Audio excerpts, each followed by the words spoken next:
Hello students, I Abhay Kumar. In this video going to deal with part 9 of the second chapter, electrostatic potential and capacitance of class 12. The topic is dielectrics and polarization. First of all, dielectric and then polarization. What are dielectrics? Dielectrics are those materials having no free electrons. Dielectric वैसा material है जिसमें free electron नहीं पाया जाता है। लेकिन जब dielectric substance को एक्सटर्नल इलेक्ट्रिक फील्ड में रखेंगे, when a dielectric material is placed inside the external electric field, an internal field electric field is set up inside the dielectric which opposes the external electric field.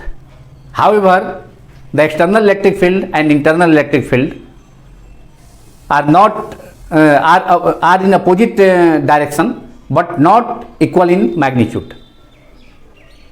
Hence, the resultant electric field inside the dielectric is not zero, as was in the case of the conductor. We have discussed in the last part 8.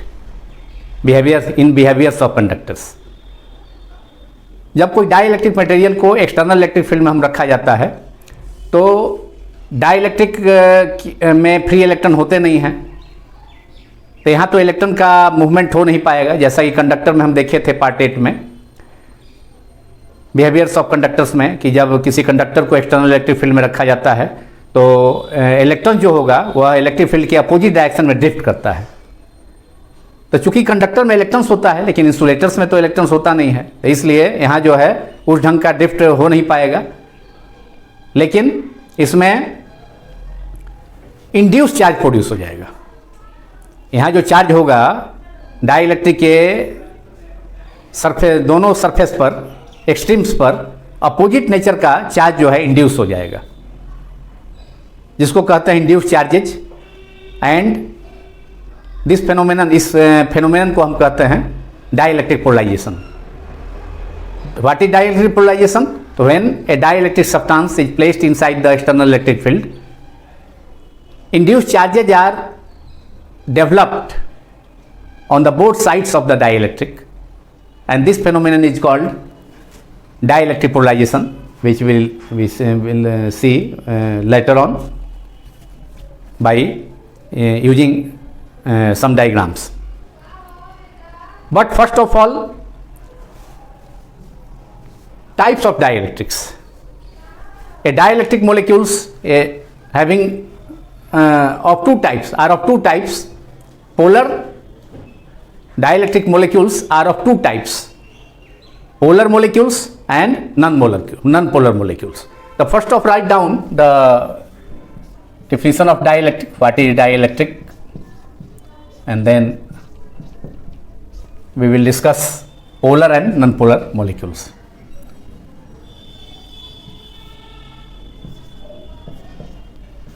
A dielectric is a material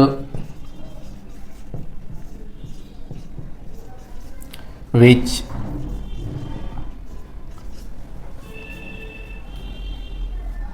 do not possess, which does not possess, dielectrics होगा, do not लगाएंगे, possess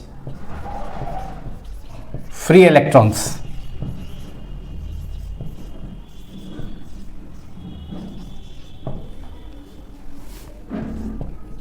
examples में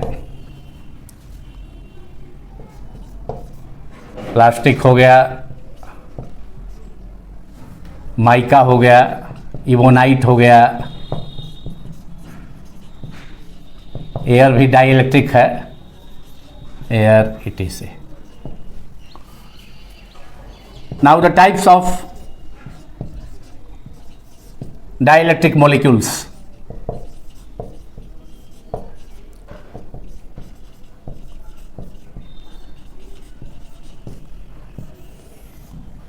there are two types.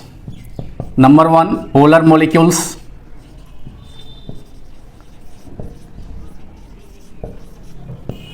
Polar molecules में क्या होता है, dielectric के polar molecules में centre of mass of positive and negative charges are separated by some distance, so they possess a permanent electric dipole moment.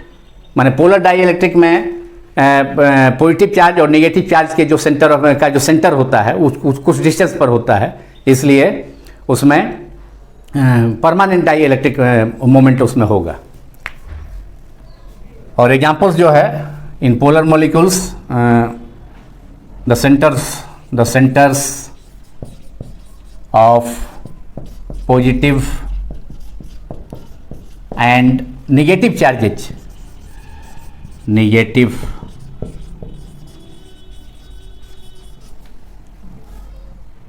do not coincide, they are separated by some distance, are separated by some distance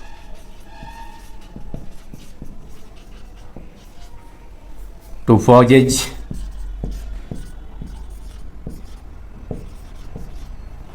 permanent electric dipole moment, permanent electric dipole moment. Examples of polar molecules are HCl, H plus Cl minus, there is separation between H plus and Cl minus ion. CO, carbon monoxide, C plus O minus. Water, in case of water, alcohol, H plus O minus. तो सबका जो centre होगा, positive ion जो थी, positive जो आपका charge हो गया हाइड्रोजन पर और ऑक्सीजन पर निगेटिव, दोनों के बीच सेपरेशन होगा, तो परमानेंट इलेक्ट्रिक डाइपोल मोमेंट ये पॉजेज करेगा। H plus H Cl, H पर प्लस यहाँ minus, that constitute an electric dipole. CO plus, और इलेक्ट्रिक डाइपोल मोमेंट का डायरेक्शन जो होगा नेगेटिव से पॉजिटिव होता है, नेगेटिव चार्ज से positive charge, from Cl to H plus, इसमें long O minus to C plus. ये इलेक्ट्रिक डाइपोल मोमेंट का डायरेक्शन हो गया। उसी ढंग से H2O का ट्रेंगुलर शेप,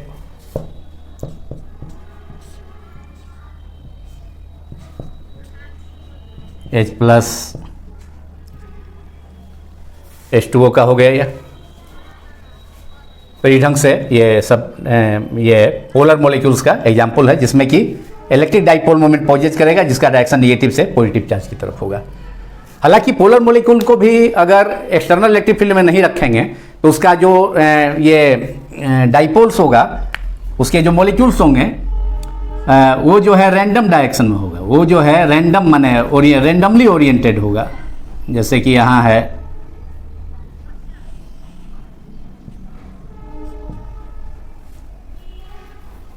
रैंडमली ओरिएंटेड होगा। तो इसके कारण जो नेट इलेक्ट्रिक फील्ड थी, इलेक्ट्रिक डाइपोल मोमेंट होगा वह जीरो हो जाएगा under the action of without the action of external electric field.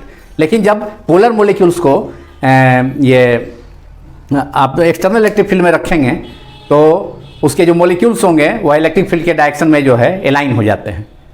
तो सबको जब नेट देखेंगे, सबका समअप करेंगे सभी मॉलिक्यूल्स का इफेक्ट, तो उसमें परमानेंट इलेक्ट्रिक डाइपोल मोमेंट होगा और उसमें रिजल्टेंट इलेक्ट्रिक डाइपोल मोमेंट वो पॉजेज करेगा जब किसी पोलर मॉलिक्यूल को भी पोलर मॉलिक्यूल को या पोलर डाई इलेक्ट्रिक को हम रखेंगे एक्सटर्नल इलेक्ट्रिक फील्ड में। और without in the absence of an external electric field there molecules are randomly oriented है जैसे तैसे, इसलिए उसका net permanent electric dipole moment जो है वो जीरो हो जाएगा। लेकिन इलेक्ट्रिक फील्ड में रखने के बाद जो है मॉलिक्यूल्स जो होगा इलेक्ट्रिक फील्ड के डायरेक्शन में अलाइन हो जाते हैं, देयरफॉर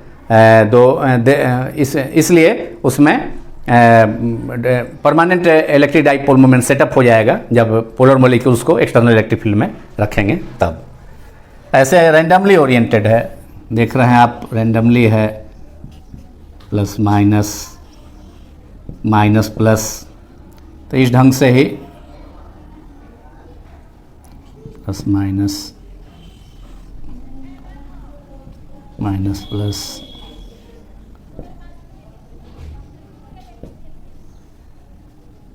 ये पोलर मॉलिक्यूल्स, दिस फिगर जो है represents polar molecules in the absence of electric field, polar molecules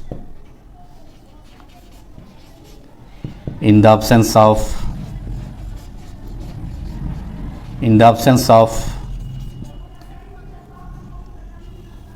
the external electric field, external electric field। लेकिन जब इसी को ये हम रखेंगे एक्सटर्नल फील्ड में, तो ये जो है अब अलाइन हो जाएगा, ये ओरिएंटेड हो जाएगा इलेक्ट्रिक फील्ड के डायरेक्शन में। माइनस प्लस ये तो था ही, ये भी जो है माइनस प्लस, अब जो है माइनस प्लस, ये भी चार्ज ओरिएंटेड हो जाएगा, माइनस प्लस, ये जो है प्लस माइनस था, अब ओरिएंट होकर के जो है माइनस प्लस, ये तो था ही, थोड़ा सा ओरिएंट होकर के डायरेक्शन ऑफ इलेक्ट्रिक फील्ड में, ये डायरेक्शन ऑफ इलेक्ट्रिक फील्ड है, ये direction of external electric field, external electric field.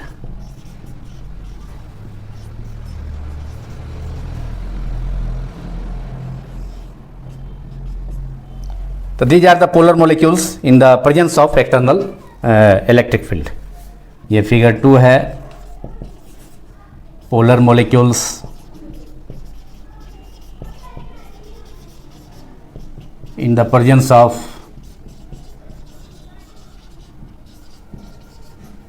external electric field E0, external electric field is E0। तो अब एक्सटर्नल इलेक्ट्रिक फील्ड के डायरेक्शन में अलाइन हो गया, पहले रैंडमली था, देखिए एक ऊपर है दूसरा नीचे है, पोलरिटी जो है एक जैसा नहीं है, माने प्लस माइनस, माइनस प्लस, लेकिन अब सबकी पोलरिटी जो है एक जैसा हो गया, मतलब इलेक्ट्रिक फील्ड के डायरेक्शन में सब अलाइन हो गया। तो इसको हम कहेंगे कि molecules are get polarized in the external electric field, in the external electric field.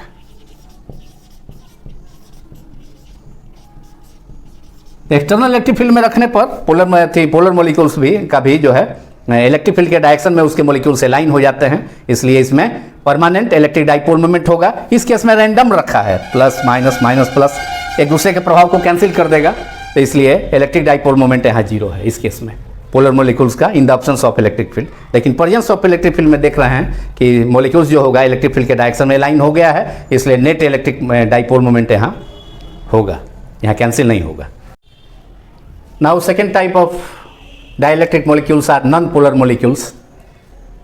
Non polar में क्या होगा कि सेंटर ऑफ पॉजिटिव चार्जेज या नेगेटिव चार्जेज को अनसाइड कर जाएगा, इसलिए नेट इलेक्ट्रिक डाइपोल मोमेंट 0 हो जाएगा। लेकिन नॉन पोलर मॉलिक्यूल्स को भी एक्सटर्नल इलेक्ट्रिक फील्ड में रखेंगे तो उसके पॉजिटिव और नेगेटिव चार्जेज जो होगा उसके जो मॉलिक्यूल्स है वो स्ट्रेच्ड हो जाएंगे, और नेगेटिव चार्ज जो है इलेक्ट्रिक फील्ड के अगेंस्ट मूव करेगा मॉलिक्यूल्स के अंदर में। तो वहाँ भी अब निगेटिव और पॉजिटिव चार्ज के बीच में डाइपोल फॉर्मेशन हो, वहाँ भी निगेटिव और पॉजिटिव चार्ज के बीच में कुछ सेपरेशन हो जाएगा, इसलिए नॉन पोलर मॉलिक्यूल्स को भी एक्सटर्नल इलेक्ट्रिक फील्ड में रखे जाने पर उसमें इलेक्ट्रिक डाइपोल मोमेंट उसमें इलेक्ट्रिक डाइपोल मोमेंट अपोजिट करेगा। तो when a non polar molecules और non polar dielectric is kept inside the external electric field, the molecules are stretched and the negative charges of the molecules are moved opposite to the direction of the applied electric field, and so there is separation between negative and positive charges of a molecules of the dielectric molecules, and that is molecules are get polarized under the action of external electric field, and so it poses a permanent electric dipole moment under the action of an external electric field. Write down non-polar molecules, those molecules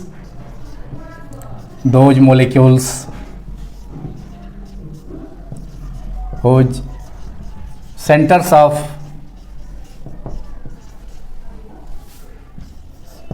positive and negative charges coincide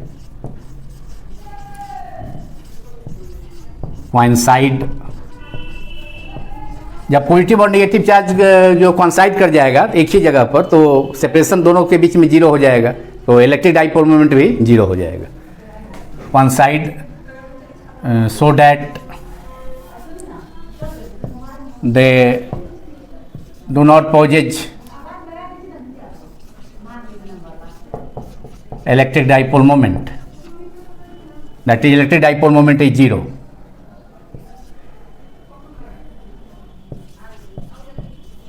Electric dipole moment.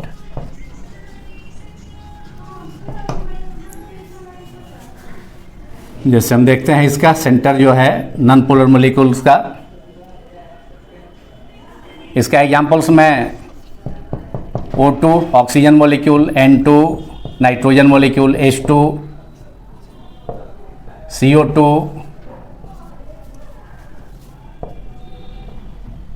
CH4 methane, benzene, C6H6 etc are the examples of non polar molecules. अब देखिए non polar molecules में इसमें जो है centre positive और molecule का positive molecule में positive और नेगेटिव चार्ज, मोलिक्यूल्स के एटम में पॉजिटिव और नेगेटिव चार्ज का सेंटर जो है एक ही जगह कॉन्साइड हो रहा है. ये देखिए कॉन्साइड किया,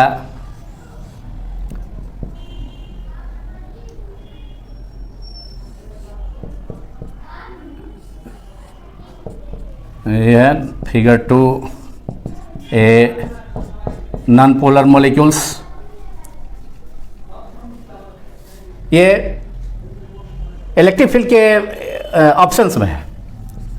non polar molecules in the options of external electric field. Non polar molecules in the options of external electric field. In the options of the external electric field. External electric field centre तो है positive और negative कॉन्साइड किया हो, तो electric dipole moment zero है इसमें. लेकिन जब इसको एक्सटर्नल इलेक्ट्रिक फील्ड में रखेंगे, एक्सटर्नल इलेक्ट्रिक फील्ड ये E0 is the external electric field apply करेंगे. एक्सटर्नल इलेक्ट्रिक फील्ड तो ये इसका ये मोलिक्यूल स्ट्रेच हो जाएगा. अब ये स्फेरिकल शेप ना होकर थोड़ा सा लंबा हो जाएगा, इलोंगेटेड हो जाएगा, तो ये ढंग का हो गया. और निगेटिव चार्ज जो है इलेक्ट्रिक फील्ड के डायरेक्शन के अपोजिट देखिए, अब मोलिक्यूल्स पोलराइज्ड हो गया है, इसको कहेंगे polarization. Polarized molecules get polarized under the action of external electric field because there negative and positive charges are separated to possess electric dipole moment in the presence of external electric field. यहाँ देखिए सब का जो है ये elongate हो गया molecule. अब जो है पोजीशन, अब इलेक्ट्रिक फील्ड के डायरेक्शन में ये पोलराइज हो जाएगा. पहले सबका सेंटर एक वन साइड था पॉजिटिव और नेगेटिव चार्ज का, अब अलग अलग हो गया, तो इसमें जो है इलेक्ट्रिक डाइपोल मोमेंट ये पोजेज करेगा, but under the action of external electric field में रखे जाने के बाद. ये देखिए सब इलोंगेटेड हो गया, सबका सेंटर अलग अलग हो गया एक्सटर्नल फील्ड में रखने पर.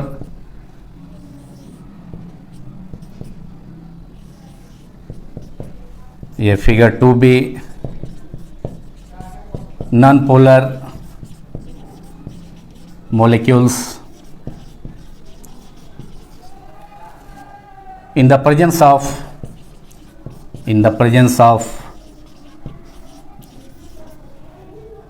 an external electric field E0, E0 external electric field,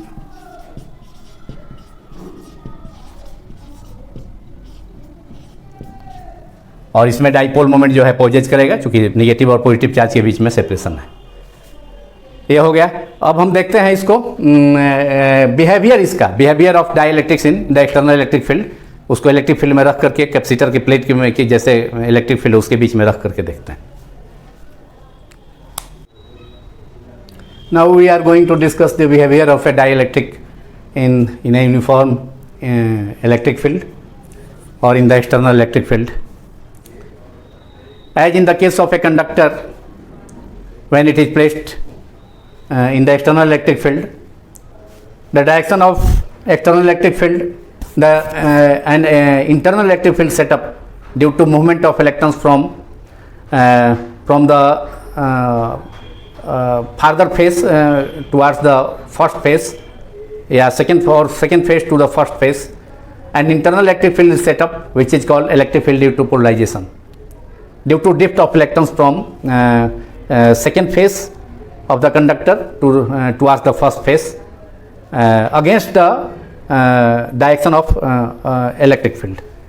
तो ये जो फेस होता है कंडक्टर का, सेकेंड फेस पॉजिटिव हो जाएगा क्योंकि इलेक्ट्रॉन की डिफिशिएंसी हो गई, और ये फेस जो है पहला फेस जहाँ इलेक्ट्रॉन जाकर के एक्सेस हो गया, इलेक्ट्रॉन यहाँ से ड्रिफ्ट करके यहाँ चला गया, तो ये निगेटिव हो गया फर्स्ट फेस। तो इसको पिछले पार्ट में भी हमने बतलाया था। तो कंडक्टर का ही बिहेवियर है इलेक्ट्रिक फील्ड में। तो इसके कारण क्या होगा कि इंटरनल इलेक्ट्रिक फील्ड अंदर में भी सेटअप हो जाएगा, एक्सटर्नल इलेक्ट्रिक फील्ड तो बाहर में है ही, इंटरनल इलेक्ट्रिक फील्ड सेटअप हो जाएगा पॉजिटिव चार्ज से निगेटिव चार्ज, पॉजिटिव फेस से निगेटिव फेस की तरफ। लेकिन इसमें internal electric field due to polarization और एक्सटर्नल इलेक्ट्रिक फील्ड दोनों का मैग्नीट्यूड सेम होगा, क्योंकि हम जानते हैं कि कंडक्टर के अंदर जो इलेक्ट्रिक फील्ड होता है जीरो होता है। वो तभी होगा जब एक्सटर्नल इलेक्ट्रिक फील्ड और इंटरनल इलेक्ट्रिक फील्ड जिसका दोनों का डायरेक्शन अपोजिट हो लेकिन मैग्नीट्यूड सेम हो। तो internal electric field inside a conductor is zero, conductor के अंदर इंटरनल इलेक्ट्रिक फील्ड जीरो हो जाएगा, इसलिए कि एक्सटर्नल इलेक्ट्रिक फील्ड और internal electric field due to polarization दोनों का मैग्नीट्यूड सेम है, डायरेक्शन अपोजिट है इसलिए। लेकिन अगर हम किसी इंसुलेटर को, डाइइलेक्ट्रिक को, मटेरियल को या नॉन कंडक्टिव मटेरियल को उसको रखें इलेक्ट्रिक फील्ड में, इलेक्ट्रिक फील्ड जैसे कि यहाँ कैपेसिटर का दोनों प्लेट हो गया, ये आपका कलेक्टर प्लेट है, A B is the condensing plate. इसके बाद का जो पार्ट आएगा, पार्ट 10 में हम लोग कैपेसिटर के बारे में देखेंगे। अब केवल कैपेसिटर है, उससे रिलेटेड टॉपिक ही इसमें बाकी रह गया है चैप्टर में, तो उसमें हम देखेंगे डिटेल में। तो ये कलेक्टर प्लेट है और ये जो है इसको कंडेंसिंग प्लेट कहा जाता है। इस प्लेट को अर्थेड प्लेट होता है, इसको कंडेंसिंग प्लेट कहा जाता है। तो इसके कारण कलेक्टर प्लेट पर पॉजिटिव चार्ज और ये अर्थेड प्लेट के इनर सरफेस पर इंडक्शन के कारण, यहाँ भी इंडक्शन के कारण ही नेगेटिव चार्ज प्रोड्यूस होगा। तो इसलिए यहाँ इलेक्ट्रिक फील्ड सेटअप हो जाएगा। इलेक्ट्रिक फील्ड में क्या होता है, एक प्लेट पॉजिटिवली चार्ज, दूसरा निगेटिवली चार्ज, तो इलेक्ट्रिक फील्ड सेटअप हो गया। तो इसके कैपेसिटर के दोनों प्लेट के बीच में अगर डाइइलेक्ट्रिक को रखेंगे तो इसके मॉलिक्यूल जो होगा, हमने बताया अभी पहले कि मॉलिक्यूल जो होगा डाइइलेक्ट्रिक में मॉलिक्यूल्स को इलेक्ट्रिक फील्ड में रखने पर वो इलेक्ट्रिक फील्ड के डायरेक्शन में लाइन हो जाते हैं। तो ये सब मॉलिक्यूल्स है जो कि डाइपोल के जैसा बिहेव कर रहे हैं। डाइपोल है, minus charge plus charge, minus plus minus plus. और यहाँ जो देखिए माइनस, ये जो है प्लस, इसका जो है इस मॉलिक्यूल का प्लस, दूसरे का माइनस एक नज़दीक है, एक दूसरे को न्यूट्रलाइज कर देगा, फिर ये प्लस ये माइनस भी न्यूट्रलाइज कर देगा। तो केवल जो कलेक्टर प्लेट ए है कंडेंसर का, उसके नज़दीक वाला जो फेस है डाइइलेक्ट्रिक का, उस पर निगेटिव चार्ज केवल बचेगा। इसको हम जो है इसको निकाल दिए हैं, इसको जो है डॉटेड रेक्टेंगुलर शेप से जो है दिखाए हैं। ये वाला कैंसिल हो रहा है, प्लस इसके वाला माइनस से, ये प्लस बगल वाला मॉलिक्यूल के नेगेटिव चार्ज से न्यूट्रलाइज हो जाएगा। तो केवल इतना हम निकाल दिए हैं, ये जो है यहाँ से लेकर के प्लस माइनस निकाल दिए हैं। तो केवल साइड में जो है माइनस बच गया। देखिए यहाँ भी माइनस है, इस मॉलिक्यूल माइनस है, यहाँ भी है, यहाँ भी माइनस है।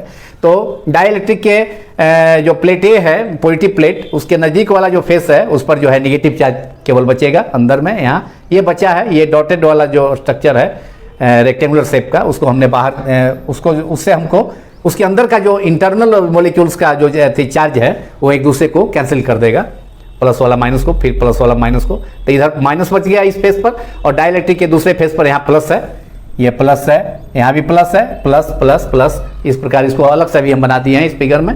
फिगर 3 में देखिए बीच वाला सब कैंसिल, बीच में जो मॉलिक्यूल्स है internal molecules of the dielectric, उसके चार्जेज जो है एक दूसरे को न्यूट्रलाइज कर दिया, नेगेटिव और पॉजिटिव चार्जेज। तो केवल इसके फेस पर जो है ये जो प्लेट ए है, इलेक्ट्रिक फील्ड का जो प्लेट ए है कैपेसिटर का कलेक्टर प्लेट, उसके नज़दीक वाला जो फेस है डाइलेक्ट्रिक का, उसमें वहाँ नेगेटिव चार्ज केवल बचा, इधर जो है पॉजिटिव चार्ज। तो इस प्रकार चार्ज इंड्यूस हो गया दोनों फेस पर। ऐसे तो फ्री इलेक्ट्रॉन होता नहीं है डाइलेक्ट्रिक में, कंडक्टर में तो फ्री इलेक्ट्रॉन का मूवमेंट हो रहा था एक साइड से दूसरे साइड में, तो उसके कारण जो है यहाँ पर ये आपका जो है ये इंटरनल इलेक्ट्रिक फील्ड सेटअप हो गया पॉजिटिव से नेगेटिव की तरफ।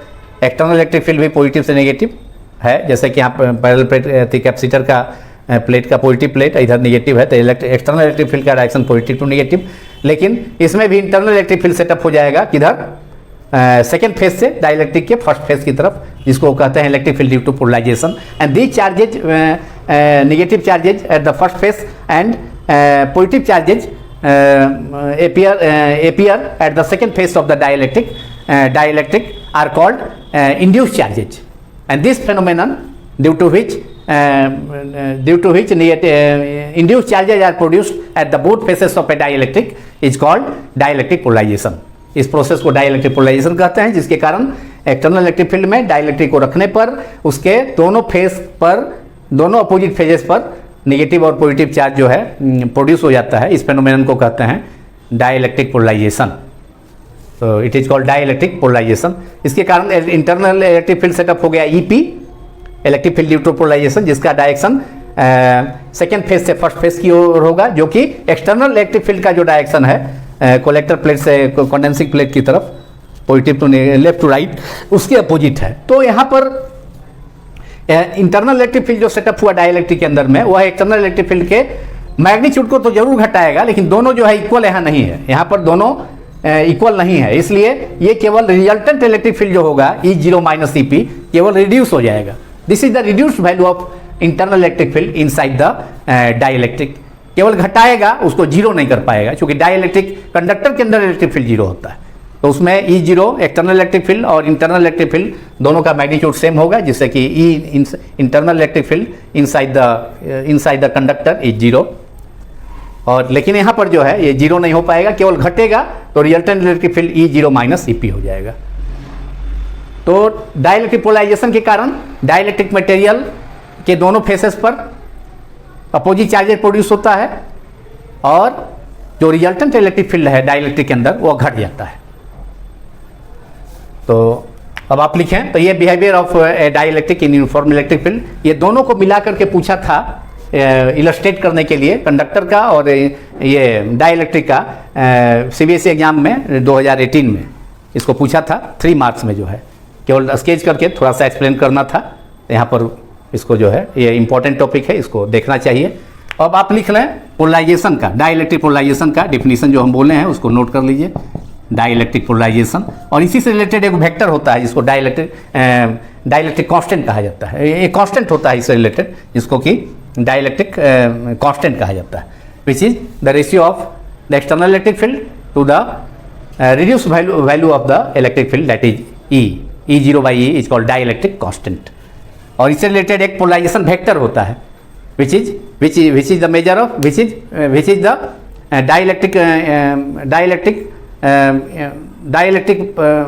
electric dipole moment produced per unit volume of a dielectric material is called polarization vector, which is denoted by P vector, and which is equal to N into P. N is the number of dipoles and P is the electric dipole moment of each electric dipole. So now dielectric polarization आप लिखें, note कर लें, the phenomenon in which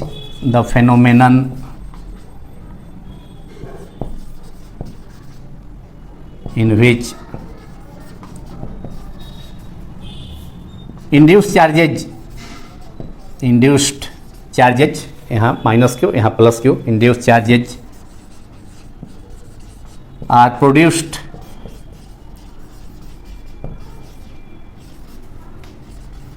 at the opposite faces of a dielectric, at the opposite faces of a dielectric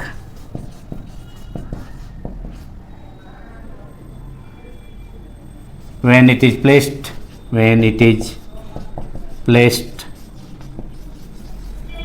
in the external electric field, in the external electric field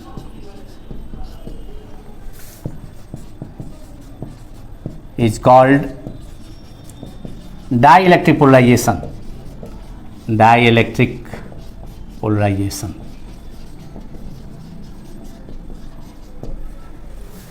Now we will define polarization vector. Now some terms related to the dielectrics. First is dielectric constant, जिसका भी हमने जिक्र किया था. इसको K symbol इसका K और epsilon R भी होता है. रिलेटिव परमिटिविटी भी कहा जाता है डाइलेक्ट्रिक कांस्टेंट को. और ये रेशियो है, it is defined as the ratio of the applied external electric field whose magnitude is E0 to the reduced value of the electric field inside the dielectric. That is, symbol is K is equal to E naught upon E. और ये चूंकि दोनों electric field और electric field का ही ratio है, E is the external electric field और capital is the reduced value of the electric field when the dielectric is kept inside the electric field. तो ये दोनों इलेक्ट्रिक फील्ड का ही रेशियो है, तो केवल नंबर है इसे. So it is also dimensionless. और फॉर एयर और वैक्यूम K और epsilon R is 1 and for other dielectric K is greater than 1. For a metal K का वैल्यू इनफाइनाइट होता है मेटल के केस में, फर्स्ट चैप्टर में भी हम बतलाए थे. और for water has a very large dielectric constant. The value of water for K is equal to 81. Coulomb's law जो पढ़ाए थे फर्स्ट चैप्टर में, उस वीडियो में जो है बताए थे. तो ये हो गया रेशियो है, केवल ये कांस्टेंट डाइलेक्ट्रिक कांस्टेंट हो गया. एक्सटर्नल इलेक्ट्रिक फील्ड का मैग्नीट्यूड कितना है, और जब उसको मैग्नेट ये इलेक्ट्रिक फील्ड में रखेंगे तो डाइलेक्ट्रिक के अंदर जो है इलेक्ट्रिक फील्ड का वैल्यू घट जाता है, रिड्यूस हो जाता है, जीरो नहीं होता है. कंडक्टर के अंदर इलेक्ट्रिक फील्ड जीरो हो जाता है, तो ये reduce value of electric field ही है, दोनों का रेशियो हो गया. Now a vector related to polarization, which is called polarization vector, which is defined as the induced dipole moment per unit volume of a dielectric. It is defined as the induced dipole moment per unit volume of a dielectric material. किसी dielectric material के unit volume में कितना dipole moment present है, उसको जो है कितना induced dipole moment present है, उसको हम कहते हैं polarization vector. whose symbol is P vector, capital P vector. A small p vector is the symbol of electric dipole moment of a dipole. और ये p vector है, that is p vector is equal to induced dipole moment upon volume of the dielectric according to the definition of polarization vector. और this can be written as n into p, a small n into p vector, where a small n is the number of atom or molecules per unit volume of a dielectric. number of atom molecule है unit volume में, जो कि definition है volume of the per unit volume है, induced dipole moment per unit volume है. तो ये number of atoms और मोलिक्यूल्स है डाइलेक्ट्रिक का उसके यूनिट वॉल्यूम में. और P vector is the electric dipole moment of each molecule. So P vector can be expressed as a small N into a small P vector which is the electric dipole moment of each molecule of the dielectric. Now a relation between p vector and unit vector, which was also asked in 2018 exam, all India CBSE exam, behavior of conductor and insulator inside the electric field, and also give the relation between p vector and e vector for a linear isotropic dielectric. linear isotropic dielectric है, इसमें dipole moment का जो direction है dielectric का, वो electric field के along होता है, उसको हम लीनियर आइसोट्रोपिक डाइलेक्ट्रिक कहते हैं. आइसोट्रोपिक मीन्स यूनिफॉर्म, जिसमें डाइपोल मोमेंट का जो है इंड्यूस्ड डाइपोल मोमेंट का डायरेक्शन इलेक्ट्रिक फील्ड के डायरेक्शन में होता है, उसको हम लीनियर आइसोट्रोपिक डाइलेक्ट्रिक कहते हैं. तो रिलेशन लिखना था केवल, तो दिस इज रिलेशन, क्योंकि polarisation vector is directly proportional to electric field intensity. And so relation is P vector is equal to chi E into capital E vector. E vector is the electric field, apply electric field. और ये chi is a proportionality constant which is called electrical polarisability of a dielectric, which is the measure of polarisability of the dielectric. ये dielectric के polarisability का major है कि कोई dielectric को external electric field में किस हद तक हुआ, किस एक्सटेंट तक वह पोलराइज होगा, तो उसको मेजर करता है this constant which is a dimensionless quantity. It has no unit. Chi is a chi is a dimensionless quantity, it has no unit, it is dimensionless, it is a number, only pure number. So it is the measure of polarizability of a dielectric. This is the relation between polarization vector and electric field E, जो कि linear relation है, electric फील्ड पर depend करता है, directly proportional होता है. तो this is the relation between P vector and E vector. Now last topic in this video is dielectric strength. I am going to discuss it. Now the last topic of this video is dielectric strength. और ये maximum value है applied electric field का. किसी die electric पर applied electric field का maximum value है जिसे die electric बिना इलेक्ट्रिक ब्रेकडाउन के टॉलरेट कर सकता है. तो उस maximum electric value of electric field को हम डाई इलेक्ट्रिक स्ट्रेंथ कहते हैं. और इसका सिंबल जो है ई ब्रेक और ई बी हो गया. ठीक है. तो इलेक्ट्रिक ब्रेकडाउन क्या है कि जब इलेक्ट्रिक फील्ड अप्लाई किया जाता है किसी डाई इलेक्ट्रिक पर, तो डाई इलेक्ट्रिक के एटम के मॉलिक्यूल्स और एटम्स के जो इलेक्ट्रॉन हैं उस पर फोर्स लगता है. तो जब वैल्यू ऑफ इलेक्ट्रिक फील्ड का वैल्यू ज़्यादा हो जाता है तो इलेक्ट्रॉन जो होगा वह डाइपोल के मॉलिक्यूल, वह एटम से जो एटमी डाइपोल है उससे अलग हो जाते हैं, स्ट्रेच हो जाते हैं. ये आपका हमने दिखलाया था मॉलिक्यूल्स को ये किसी डाई इलेक्ट्रिक में. तो इलेक्ट्रिक फील्ड का वैल्यू ज़्यादा होने पर इलेक्ट्रॉन जो होगा वह डाई इलेक्ट्रिक के जो इलेक्ट्रॉन है मॉलिक्यूल्स के इलेक्ट्रॉन वो खींच जाते हैं, स्ट्रेच हो जाता है, अलग हो जाता है पॉजिटिव चार्ज से. तो इसलिए तब उस सिचुएशन में डाई इलेक्ट्रिक जो है फ्री इलेक्ट्रॉन की संख्या बढ़ जाती है और डाई इलेक्ट्रिक जो है कंडक्टर की तरह बिहेव करने लगता है. तो इसी को कहते हैं इलेक्ट्रिक ब्रेकडाउन. कि इलेक्ट्रिक फील्ड का वैल्यू बहुत ज़्यादा हो जाने पर डाई इलेक्ट्रिक के मॉलिक्यूल्स के जो इलेक्ट्रॉन्स हैं वह जो है पॉजिटिव जो चार्ज है पॉजिटिव आयन उससे अलग हो जाते हैं, खिंच जाते हैं, स्ट्रेच हो जाते हैं. और इस प्रकार जो है डाई इलेक्ट्रिक में फ्री इलेक्ट्रॉन की संख्या बढ़ जाती है. फ्री इलेक्ट्रॉन की संख्या बढ़ जाने से क्या होगा, number of free electrons are increases and in the case of electric breakdown the dielectric behaves as a conductor due to large number of free electrons. तो इसका फॉर्मूला भी वही हो गया. डाई इलेक्ट्रिक स्ट्रेंथ का E B equal to electric field होता है D V E equal to D V by D X, that is V upon D. D is the thickness of the dielectric and VV is the maximum voltage which a dielectric can apply to a dielectric which it can tolerate without its electric breakdown. तो maximum voltage हो गया. और D thickness जो है आपका है dielectric का. इसका यूनिट हो जाएगा वोल्टेज का वोल्ट पर मीटर डाइलेक्ट्रिक स्ट्रेंथ का. और dimension formula of dielectric strength is MLT-3A-1. और for vacuum dielectric strength very high, infinity होता है. वैक्यूम का जो डाइलेक्ट्रिक स्ट्रेंथ होगा AB और इट इज इन्फिनिटी. और एयर के लिए भी काफ़ी होता है, लाख में 10 लाख उसमें 3 किलो वोल्ट पर मिलीमीटर, जिसको कि वोल्ट मीटर में आप कन्वर्ट करें तो 3 × 10⁶ वोल्ट पर मीटर इतना हो गया, माने 3 × 10⁶ वोल्ट मीटर. तो ये भी काफ़ी हाई है. तो ये एयर का हो गया. तो आज यहाँ ये आपका पार्ट 9 का जो टॉपिक है ये लास्ट हुआ, ये समाप्त होता है. अगले टॉपिक में हम कैपेसिटर, अब केवल कैपेसिटर्स ही बाकी है उससे रिलेटेड टॉपिक, तो अगले पार्ट में हम कैपेसिटर्स में मिलेंगे. Thank you.